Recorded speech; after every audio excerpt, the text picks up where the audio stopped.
The fourth annual Educate Texas Leadership Forum. We hope you leave with a renewed level of confidence and enthusiasm that we really can improve the future of education. We really wanted to bring together the key leaders from education to talk about some of the main ideas and innovation taking place in Texas. One of the most interesting things about Educate Texas is how they sit at the middle of all these really interesting junctures between K-12 and higher education, between state policymakers and practitioners. And they're able to bring groups together from all of those groups to have conversations about how we can improve education in Texas.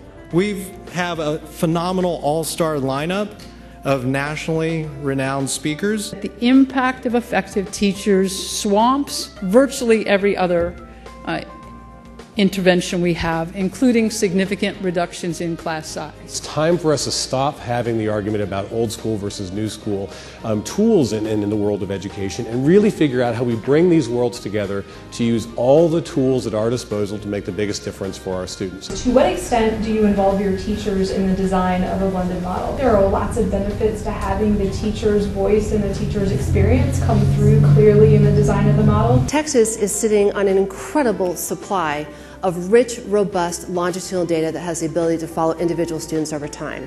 The question is, how do you then take this and working together with other players, make sure that we're using it to inform decision making at all levels? We're really fortunate that we're working with the Houston Endowment looking at something called the 8th grade cohort number. The 8th graders in 98, 99, 2000, 22% of 8th graders had a 4-year, 2-year or certificate. If you're African American or Hispanic, it's about half that. This number will continue to slide if we don't find innovative solutions. It's not just about higher education or K-12 education, it really is about the entire ecosystem of education. It seems like Educate Texas is helping to catalyze the conversations across that entire spectrum. You're the first state in the nation that looked reality in the face and said, look, we've been talking all these years about the high school diploma must mean college and career ready. This is a long-term ship that we're trying to turn. And if we don't start right out of the crib, okay, we're already behind the 8 ball. What we want are local employers to help develop the curriculum for these based upon the needs of local industry. The people who are going to, in very large part, hire the people that come out of our schools. We had 2 series of recommendations that were presented by the Texas Teaching Commission and the Texas Student Success Council, real specific recommendations for this legislative session. We need to use multiple measures in the evaluation process as part of the student achievement work. We also need to make sure that professional development is aligned with the teacher's needs. So shouldn't we also provide an incentive to the universities who encourage students to stay and complete an associate degree before they transfer?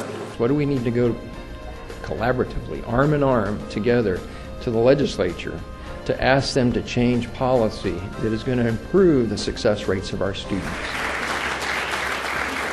Educate Texas Trailblazer Award. Chairman Rob Eisler, Senator Chairman Florence Shapiro. I never dreamed this organization that was so committed to education, that started with a very small agenda, would turn out to be Educate Texas and to be the catalyst for all of education issues that you have become. Educate Texas is really fortunate that as a public-private partnership, we have the support of the state of Texas, local philanthropy, national philanthropy, and it was great to have so many of our philanthropic and public partners that were with us.